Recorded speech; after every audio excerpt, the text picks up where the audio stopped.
എല്ലാവർക്കും എൻ്റെ നമസ്തേ. നിങ്ങൾ ജീവിതത്തിൽ എപ്പോഴെങ്കിലും ആത്മാർത്ഥമായി ഹൃദയത്തിൻ്റെ ആഴങ്ങളിൽ തട്ടി നന്ദി പറഞ്ഞിട്ടുണ്ടോ? ആ നിമിഷം നിങ്ങൾ എന്ത് വികാരമാണ് അനുഭവിച്ചതെന്ന് ഓർമ്മയുണ്ടോ? എന്നാൽ ഇന്ന് നമ്മൾ സംസാരിക്കാൻ പോകുന്നത് ഗ്രാറ്റിറ്റ്യൂഡ് ടെക്നിക്സിൻ്റെ ഇമ്പോർട്ടൻസിനെ കുറിച്ചും ഒരാൾ നിരന്തരം ഗ്രാറ്റിറ്റ്യൂഡ് അഭ്യസിച്ച് കഴിഞ്ഞാൽ, പ്രാക്ടീസ് ചെയ്ത് കഴിഞ്ഞാൽ അയാളുടെ ജീവിതത്തിൽ അയാൾക്ക് എന്തൊക്കെ നേട്ടങ്ങളാണ് കിട്ടാൻ പോകുന്നതെന്നും എങ്ങനെയാണിത് പ്രാക്ടീസ് ചെയ്യേണ്ടതെന്നും ഈ ഗ്രാറ്റിറ്റ്യൂഡ് പ്രാക്ടീസ് ചെയ്തുകൊണ്ട് എൻ്റെ ജീവിതത്തിൽ എൻ്റെ വൈബ്രേഷൻ എങ്ങനെയാണ് പെട്ടെന്ന് എനിക്ക് ഉയർത്തുവാൻ സാധിച്ചതെന്നുമുള്ള കാര്യങ്ങളാണ് നമ്മൾ ഇന്ന് ഈ വീഡിയോയിൽ സംസാരിക്കാൻ പോകുന്നത്. എൻ്റെ പേര് ഷൈന അഭിനന്ദ്, മൈൻഡ് പവർ ട്രെയിനറും ലൈഫ് കോച്ചുമാണ്. ICPR പോസ്റ്റ് ഡോക്ടറൽ ഫെലോയും ശ്രീനാരായണ ഗുരു ഓപ്പൺ യൂണിവേഴ്സിറ്റിയിലെ ഫാക്കൽറ്റിയുമാണ്. നമുക്ക് നേരെ വിഷയത്തിലേക്ക് കടക്കാം. നമ്മൾ ആദ്യം ചെയ്ത ലോ ഓഫ് അട്രാക്ഷൻ്റെ വീഡിയോയിൽ ഞാൻ പറഞ്ഞിട്ടുണ്ടായിരുന്നു, എത്ര നെഗറ്റീവ് വൈബ്രേഷനിൽ നിൽക്കുന്ന ഒരാൾക്കും ലോ ഓഫ് അട്രാക്ഷൻ്റെ ടൂളുകൾ ഉപയോഗിച്ചുകൊണ്ട് പോസിറ്റീവ് വൈബ്രേഷനിലേക്ക് വളരെ വേഗത്തിൽ ചേഞ്ച് ചെയ്യാൻ പറ്റും, അല്ലെങ്കിൽ അവരുടെ ജീവിത സാഹചര്യങ്ങളെ പോസിറ്റീവ് ആക്കാനും അതിലൂടെ നമുക്ക് ആവശ്യമുള്ള പണവും സാഹചര്യങ്ങളും നല്ല കരിയറും നല്ല റിലേഷൻഷിപ്പും നല്ല ആരോഗ്യവും ഒക്കെ നേടിയെടുക്കാൻ പറ്റുമെന്ന്.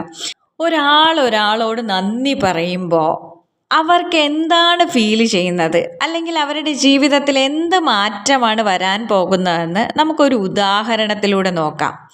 അത്യാവശ്യം മനുഷ്യർക്കൊക്കെ പൈസ കടം കൊടുക്കുന്ന ഒരാളുടെ അടുത്ത് ചെന്ന് രണ്ട് സുഹൃത്തുക്കൾ പൈസ കടം വാങ്ങിയെന്ന് നിങ്ങൾ വിചാരിക്കുക.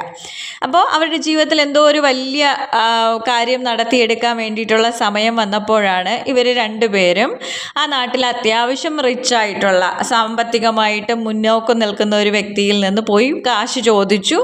അദ്ദേഹം സന്തോഷത്തോടു കൂടി ഇന്ന ദിവസത്തിനുള്ളിൽ തിരിച്ചു തരണമെന്നൊക്കെ പറഞ്ഞ് രണ്ടുപേർക്കും കാശ് കൊടുത്തു. അവർ കാശ് കൊണ്ടുപോയി അവരുടെ ജീവിതത്തിലെ കാര്യങ്ങളൊക്കെ നടന്നു. എന്നിട്ട് എന്നാണോ കൊടുക്കുവാൻ പറഞ്ഞിരുന്ന ദിവസം, ആ ദിവസം ഇവർ തിരിച്ചു കൊടുക്കാൻ വരുമ്പോൾ ആദ്യം വാങ്ങിയ ആൾ അദ്ദേഹത്തിനോട് പറയുകയാണ്, നിങ്ങൾ എനിക്ക് കാശൊക്കെ തന്നു, അത് കൊണ്ടുപോയി പിന്നെ തിരിച്ചു തരാൻ സമയമായപ്പോൾ ഒരുപാട് വ്യക്തികളെടുത്ത് ചോദിച്ചു, ആരും എനിക്ക് തന്നൊന്നുമില്ല, പിന്നെ വാങ്ങിച്ചു പോയില്ലേ, തിരിച്ചു തന്നല്ലേ പറ്റുള്ളൂ. ഞാൻ ഈ കാശ് മറിക്കുവാൻ വേണ്ടിയിട്ട് അല്ലെങ്കിൽ ഒപ്പിക്കുവാൻ വേണ്ടിയിട്ട് എത്ര വീടുകൾ കയറി ഇറങ്ങി, ആരും തന്നതുമില്ല, ആകെ ദുരിതം പിടിച്ചൊരവസ്ഥയായി പോയി, എന്തൊരു കഷ്ടമാണ്. പിന്നെ എവിടെന്നെങ്കിലുമൊക്കെ ഞാൻ മറിച്ചു കൊണ്ടുവന്നു, ഇതാ പിടിക്കൂ നിങ്ങളുടെ കാശ് എന്ന് പറഞ്ഞ് കൊടുത്തു. രണ്ടാമത്തെ വ്യക്തിയാകട്ടെ, അദ്ദേഹം വളരെ ഹമ്പിളായിട്ട് കാശ് വാങ്ങിയ ആളുടെ മുന്നിലേക്ക് വന്നിട്ട്, അങ്ങ് എനിക്ക് തന്ന കാശ് എൻ്റെ ജീവിതത്തിലെ ഏറ്റവും മനോഹരമായിട്ടുള്ള ഒരു കാര്യം നടത്തിയെടുക്കാൻ എനിക്ക് ഉപകരിച്ചു. അങ്ങ് ആ സമയത്ത് എനിക്കത് തന്നതുകൊണ്ടാണ് എൻ്റെ ഈ കാര്യങ്ങൾ, അല്ലെങ്കിൽ എൻ്റെ ആ കാര്യം മനോഹരമായിട്ട് നടന്നത്. അന്നു മുതലേ അങ്ങയോട് നേരിട്ട് കണ്ട് നന്ദി പറയണമെന്ന് ഞാൻ എത്ര പ്രാവശ്യം വിചാരിച്ചു എന്നറിയാമോ? മനസ്സുകൊണ്ട് ഓരോ നിമിഷവും ഞാൻ അങ്ങയെ ഓർക്കുകയും നന്ദി പറയുകയും ചെയ്യുമായിരുന്നു. അങ്ങ് തന്ന ഈ കാശ് തിരിച്ചു തരാൻ വേണ്ടിയിട്ട് ഞാൻ ചോദിച്ച വ്യക്തികളെല്ലാം എന്നെ സഹായിച്ചു, എനിക്ക് കാശ് തന്നു. ഞാൻ ചോദിച്ച് അധികം വലയാണ്ട് തന്നെ വളരെ വേഗത്തിൽ അങ്ങക്ക് തരാനുള്ള കാശ് ഈശ്വരൻ വളരെ വേഗത്തിൽ എൻ്റെ പക്കൽ എത്തിച്ചു തന്നു. അതുകൊണ്ട് തന്നെ അങ്ങയ്ക്കും അങ്ങയുടെ കുടുംബത്തിനും എന്നും ദീർഘായുസ്സും സന്തോഷവും ഉണ്ടാകട്ടെ എന്ന് ഞാൻ ഭഗവാനോട് ആത്മാർത്ഥമായി പ്രാർത്ഥിച്ചുകൊണ്ട് അങ്ങയുടെ കാശ് കൊണ്ടുവന്നിട്ടുണ്ട്, അങ്ങിത് സ്വീകരിച്ചാലും എന്ന് പറഞ്ഞു കൊടുത്തു. നിങ്ങൾ തന്നെ ആലോചിച്ച് നോക്കൂ, ഇനി ഒരാവശ്യം വരുമ്പോൾ ഈ രണ്ട് വ്യക്തികളിൽ ആർക്കായിരിക്കും അദ്ദേഹം ഇനി കാശ് കൊടുക്കുക എന്നൊന്ന് ചിന്തിച്ചു നോക്കിയേ. ആദ്യത്തെ വ്യക്തിക്കായിരിക്കോ കാശ് കൊടുക്കുന്നത്, രണ്ടാമത്തെ വ്യക്തിക്കായിരിക്കോ കാശ് കൊടുക്കുന്നത്? ഇത് തന്നെയാണ് എവിടെയും നടക്കുന്നത്. പ്രപഞ്ചശക്തിയിലും നടക്കുന്നത്. ആരാണോ തനിക്ക് കിട്ടിയ കാര്യങ്ങൾക്ക് എല്ലാത്തിനോടും നന്ദിയുള്ളവൻ, അവന് മാത്രമേ വീണ്ടും വീണ്ടും ജീവിതത്തിൽ നേട്ടങ്ങൾ ഉണ്ടാകുകയുള്ളൂ, അല്ലെങ്കിൽ നല്ല കാര്യങ്ങൾ ജീവിതത്തിലേക്ക് വരുള്ളൂ. അപ്പോൾ നമ്മളൊന്ന് ആലോചിക്കുക, നമ്മളിൽ എത്ര പേർക്ക് നന്ദിയുണ്ട്? ജീവിതത്തിൽ കിട്ടിയതെല്ലാത്തിനും നന്ദി പറയുന്ന ശീലം നമ്മളിൽ എത്ര പേർക്കുണ്ട് എന്ന് നമുക്കൊന്ന് ആലോചിക്കാവുന്നതേ ഉള്ളൂ. ഇനി എന്തിനൊക്കെയാണ് നന്ദി പറയേണ്ടതെന്ന് നമുക്ക് നോക്കാം. ഇപ്പം ഞാൻ പറയുമ്പോൾ നിങ്ങൾ ആലോചിക്കാനുണ്ടാവും, എന്ത് കാര്യത്തിനാണ് ഞാൻ നന്ദി പറയേണ്ടത്? അതിന് എനിക്കൊന്നും തന്നില്ലല്ലോ, ഞാൻ ഇപ്പോഴുും പ്രാർത്ഥിച്ചു കൊണ്ടേ ഇരിക്കുന്നതല്ലേ ഉള്ളൂ. എനിക്ക് നല്ലൊരു ജോലിയില്ല, എൻ്റെ ആരോഗ്യം മോശമാണ്, സാമ്പത്തികമായിട്ട് എനിക്ക് ധാരാളം കടമുണ്ട്, ധാരാളം EMIകൾ അടയ്ക്കണം, നല്ലൊരു പാർട്ട്ണറെ കിട്ടിയിട്ടില്ല, ജീവിതത്തിൽ ആഗ്രഹിച്ചത് മറ്റെന്തോ ആയിരുന്നു, കിട്ടിയതൊക്കെ വേറെന്തോ ആണ്, എല്ലാം കൊണ്ട് ഞാൻ അഡ്ജസ്റ്റ് ചെയ്ത് പോകുന്നതേ ഉള്ളൂ. അല്ലാതെ ഈ അഡ്ജസ്റ്റ് ചെയ്ത് പോകുന്ന കാര്യങ്ങളിൽ എന്തിനാണ് ഞാൻ നന്ദി പറയേണ്ടതെന്ന് നിങ്ങൾക്കൊക്കെയും ഒരാശയക്കുഴപ്പം ഉണ്ടാവും. കാരണം ഗ്രാറ്റിറ്റ്യൂഡ് പ്രാക്ടീസ് ചെയ്യാൻ തുടങ്ങുന്ന സമയത്ത് എൻ്റെ ചിന്തകളും ഇത് തന്നെയായിരുന്നു. ജീവിതത്തിൽ ഈ പരാതികൾ പറയുമ്പോഴാണ് നമ്മുടെ ഫ്രീക്വൻസീസ് വീണ്ടും വീണ്ടും വീണ്ടും താഴ്ന്ന് നെഗറ്റീവിൽ നിന്ന് നെഗറ്റീവിലേക്ക് പോകുന്നത്. അപ്പം നമ്മൾ എന്ത് ചെയ്യണം? എപ്പോഴും മനുഷ്യൻ്റെ ഒരു സഹജമായ സ്വഭാവം, അവൻ എന്താണോ ഇല്ലാത്തത് അതിലേക്ക് മാത്രമേ നോക്കിയിരിക്കുള്ളൂ.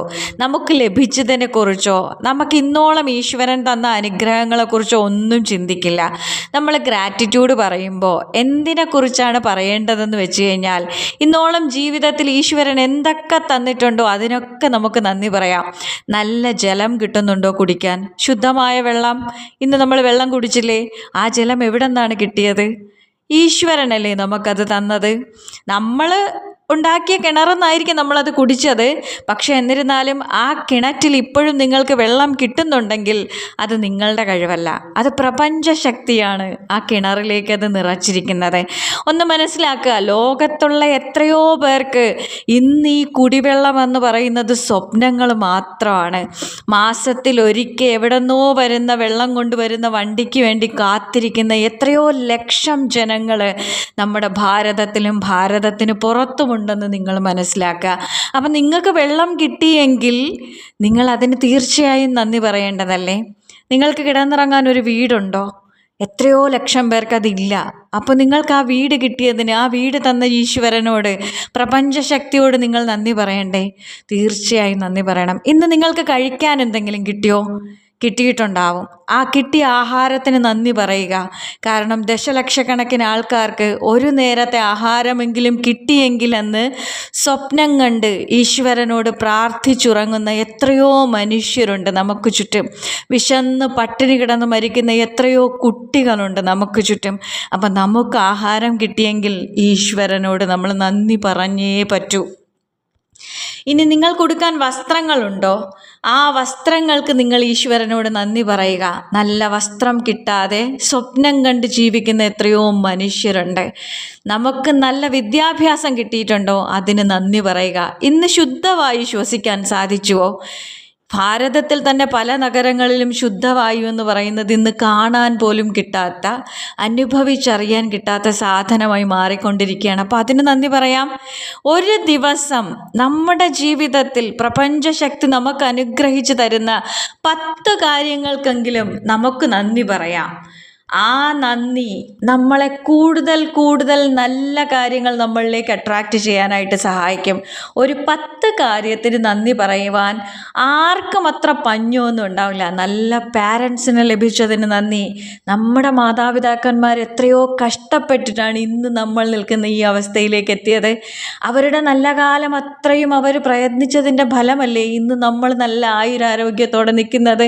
നമ്മൾ പഠിച്ചത്, നമ്മൾ നല്ലൊരു ജോലിയിലേക്ക് എത്താൻ വേണ്ടിയിട്ട് അവരെത്ര പ്രാർത്ഥിച്ചിട്ടുണ്ടാവണം. അപ്പം നല്ല പാരൻസിനെ ലഭിച്ചതിന് നന്ദി പറയാം. നമ്മളെ പഠിപ്പിച്ചതിൽ എത്രയോ അധ്യാപകർ നല്ലതുണ്ടായിരുന്നു, അവർക്ക് നന്ദി പറയാം. നമ്മളെ ഒരിക്കലെങ്കിലും സഹായിച്ച എത്രയോ മിത്രങ്ങൾ നമ്മുടെ ജീവിതത്തിലൂടെ കടന്നു പോയിട്ടുണ്ടാവാം, അവർക്ക് നല്ലത് പറയാം. നമ്മൾ ആരോഗ്യത്തോടെ ഇരുന്ന എത്രയോ നല്ല നിമിഷങ്ങൾ നമ്മുടെ ജീവിതത്തിൽ ഉണ്ടായിട്ടുണ്ട്, അവയ്ക്കെല്ലാം നമുക്ക് നന്ദി പറയാം. ഇന്നോളം കിട്ടിയ എല്ലാ കാര്യങ്ങൾക്കും, നമുക്ക് ഓർത്തെടുക്കാൻ പറ്റുന്ന എല്ലാ കാര്യങ്ങൾക്കും നന്ദി പറയാം. ആദ്യം നിങ്ങൾ പ്രാക്ടീസ് ചെയ്തു തുടങ്ങുമ്പോൾ ഒരു 10 കാര്യങ്ങൾ നിങ്ങൾക്ക് ഓർത്തെടുക്കാൻ വളരെ വേഗത്തിൽ പറ്റുന്ന ഒരു 10 കാര്യങ്ങൾക്ക് നിങ്ങൾ നന്ദി പറയുക. എൻ്റെ ജീവിതത്തിൽ ഞാൻ ഗ്രാറ്റിറ്റ്യൂഡ് പറയാൻ തുടങ്ങിയപ്പോൾ എനിക്ക് മനസ്സിലാക്കാൻ പറ്റിയ ഒരു കാര്യം ഉണ്ടായിരുന്നു. ഞാൻ ആദ്യമൊക്കെ 10 കാര്യങ്ങൾക്ക് എഴുതും, പിന്നെ അത് കുറേശ്ശെ 20 കാര്യങ്ങൾക്കായി. പിന്നെ ഞാൻ നോക്കുമ്പോൾ ഒരു വീട്ടിലൊരു റൂമിലിരിക്കുമ്പോൾ ആ റൂമിലുള്ള കാര്യങ്ങൾക്ക് ഓരോന്നിനുമായിട്ട് നന്ദി പറയാൻ തുടങ്ങി. പിന്നെ പകൽ എപ്പോഴെന്ത് സാധനം കയ്യിലെടുക്കുമ്പോഴും ഞാൻ അതിനൊക്കെ നന്ദി പറയാൻ തുടങ്ങി. ഈ നന്ദി പറയുക എന്നത് ഞാൻ ഒരു ദിവസത്തിലെ എൻ്റെ ഏറ്റവും വലിയ ഹാബിറ്റാക്കി മാറ്റി. അപ്പോൾ എനിക്ക് മനസ്സിലാക്കാൻ പറ്റിയ ഒരു കാര്യം എന്ന് വെച്ച് കഴിഞ്ഞാൽ, എനിക്ക് കിട്ടാത്തത് എന്ന് ഞാൻ വാശി പിടിച്ച കാര്യങ്ങൾ, അല്ലെങ്കിൽ ഞാൻ പരാതി പറഞ്ഞുകൊണ്ടിരുന്ന കാര്യങ്ങൾ വളരെ കുറച്ചാണെന്നും ജീവിതത്തിൽ ലഭിച്ചത് സമൃദ്ധിയാണെന്നും മനസ്സിലായി. ആ നിമിഷത്തിൽ ഞാൻ എൻ്റെ ഹൃദയത്തിൽ തട്ടി ഈശ്വരനോട് പ്രാർത്ഥിച്ചു, ഭഗവാനെ, അങ്ങ് എനിക്ക് ധാരാളം തന്നിട്ടുണ്ടായിരുന്നു, പക്ഷെ എനിക്ക് കാണാനുള്ള കണ്ണില്ലായിരുന്നു. ഞാൻ എപ്പോഴും എനിക്ക് കിട്ടാത്തതിൻ്റെ പുറകിലേക്ക് പായുകയായിരുന്നു. അങ്ങ് തന്നതിലേക്ക് നോക്കുവാൻ ഞാൻ മറന്നുപോയി. ഈ നിമിഷം മുതൽ അങ്ങ് തന്ന ഈ എല്ലാ സമൃദ്ധിയിലും ഞാൻ ഹൃദയം നിറഞ്ഞ് അങ്ങയോട് നന്ദി പറയുന്നു എന്ന അവസ്ഥയിലേക്ക്, ഹൃദയ വിശാലതയിലേക്ക് മാറുവാൻ എനിക്ക് സാധിച്ചു. ഓരോ ദിവസം ഞാൻ നന്ദി പറയും തോറും പിന്നെയും നന്ദി പറയുവാനുള്ള കാര്യങ്ങൾ ജീവിതത്തിൽ അത്ഭുതകരമായി നടന്നുകൊണ്ടേയിരുന്നു. ഇനി ഗ്രാറ്റിറ്റ്യൂഡ് എങ്ങനെയാണ് പ്രാക്ടീസ് ചെയ്യേണ്ടതെന്ന് നമുക്ക് നോക്കാം. ഗ്രാറ്റിറ്റ്യൂഡ് പ്രാക്ടീസ് ചെയ്യേണ്ടത്, ഒരു ദിവസം രാവിലെ നമ്മൾ എണീറ്റ ഉടനെ നമ്മൾ കട്ടിലിൽ നിന്ന് താഴേക്ക് ഇറങ്ങുന്നതിന് മുമ്പ് അതിൽ ഇരുന്നു കൊണ്ടോ അല്ലെങ്കിൽ നിങ്ങൾ ഉണർന്നു കിടന്നുകൊണ്ടോ ആ ദിവസത്തിന്, ആ മനോഹരമായ ദിവസം നിങ്ങൾക്ക് സമ്മാനിച്ചതിന് പ്രപഞ്ചശക്തിയോട് നന്ദി പറയുക. നിങ്ങളുടെ ജീവിതത്തിൽ നിങ്ങൾക്ക് തോന്നിയിട്ടുള്ള നല്ല നിമിഷങ്ങൾക്കും നിങ്ങൾക്ക് ലഭിച്ച നല്ല കാര്യങ്ങൾക്കും ഒരു 10 കാര്യത്തിന്, അല്ലെങ്കിൽ തുടക്കത്തിൽ 10 കിട്ടിയില്ലെങ്കിൽ ഒരു 5 കാര്യങ്ങൾക്കെങ്കിലും നന്ദി പറയുക. നന്ദി പറഞ്ഞിട്ട് സമാധാനപൂർണ്ണമായിട്ട് ഒരു നിമിഷം കണ്ണടച്ചിരുന്ന് ആഴത്തിലൊന്ന് ശ്വാസത്തിൽ ശ്രദ്ധിച്ചിരിക്കുക. എന്നിട്ട് പതിയെ കട്ടിലിൽ നിന്ന് ഇറങ്ങുക, അല്ലെങ്കിൽ ഉറങ്ങുന്ന സ്ഥലത്ത് നിന്ന് എണീറ്റ് ബാക്കി കാര്യങ്ങളിലേക്ക് പോവുക. അതേ ദിവസം തന്നെ, അല്ലെങ്കിൽ ആ ദിവസം ഉറങ്ങുന്നതിന് മുന്നേ. എന്തുകൊണ്ട് ഈ 2 സമയം എന്ന് പറഞ്ഞു കഴിഞ്ഞാൽ, നമ്മൾ ഉണർന്നെണീറ്റ ഉടനെയും നമ്മൾ ഉറങ്ങാൻ പോകുന്നതിന് 1 മണിക്കൂർ മുന്നേയും നമ്മുടെ സബ് കോൺഷ്യസ് മൈൻഡ് അഥവാ ഉപബോധ മനസ്സ് ഡയറക്റ്റ് കണക്ഷനുമായിട്ടിരിക്കുന്ന സമയമാണ് നമ്മളുടെ മൈൻഡുമായിട്ട്. ആ സമയത്ത് നമ്മൾ എന്തുള്ളിലേക്ക് കൊടുത്താലും വളരെ പരിശ്രമങ്ങളൊന്നും കൂടാതെ അതിവേഗത്തിൽ നമുക്ക് അതിൻ്റെ റിസൾട്ട് ലഭിച്ചു തുടങ്ങും. അതുകൊണ്ടാണ് ഈ 2 സമയം നമ്മൾ ചൂസ് ചെയ്യുന്നത്. ഇനി ഉറങ്ങാൻ പോകുന്നതിന് മുന്നേ നിങ്ങൾ ഒരു ചെറിയ പുസ്തകം, ആ പുസ്തകത്തിൽ ഒരു 10 കാര്യത്തിനോ 5 കാര്യത്തിനോ തുടക്കത്തിൽ നന്ദി എഴുതി തുടങ്ങുക. കാരണം നമ്മൾ പറയുന്നതിനെക്കാട്ടിലും പവർഫുള്ളാണ് നമ്മളൊരു കാര്യം എഴുതുന്നത്. അപ്പോൾ 5 കാര്യങ്ങൾക്കെങ്കിൽ 5 കാര്യങ്ങൾ, 10 കാര്യത്തിന് എഴുതാൻ പറ്റുമെങ്കിൽ അത്രയും നല്ല കാര്യം. തുടക്കത്തിൽ അങ്ങനെ ചെയ്തു കൊണ്ടുവരിക. 10 കാര്യം നിങ്ങൾക്ക് ലഭിച്ചതിന് നന്ദി. ആ ദിവസത്തിൽ നിങ്ങൾക്ക് ഏറ്റവും സന്തോഷം തോന്നിയ ഏതെങ്കിലും ഒരു നിമിഷമുണ്ടെങ്കിൽ അതിനെ നന്നായിട്ട് ഫീൽ ചെയ്തുകൊണ്ട് അതിന് നന്ദി എഴുതി വയ്ക്കുക.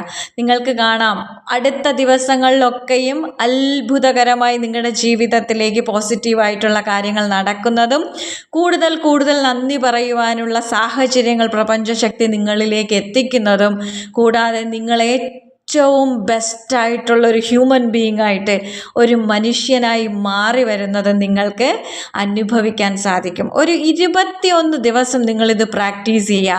നിങ്ങളുടെ ജീവിതം അത്ഭുതകരമായി മാറുമെന്നുള്ളതിന് യാതൊരു തർക്കവുമില്ല. അതിന് 100% ഗ്യാരണ്ടി ഞാൻ തരുന്നു. എല്ലാവരും ഒന്ന് പ്രാക്ടീസ് ചെയ്ത് നോക്കുക. ഇത്രയും നേരം എന്നെ കേട്ടുകൊണ്ടിരുന്നതിന് ഞാൻ ഹൃദയത്തിൻ്റെ ഭാഷയിൽ നിങ്ങളോട് നന്ദി പറയുന്നു. Thank you so much.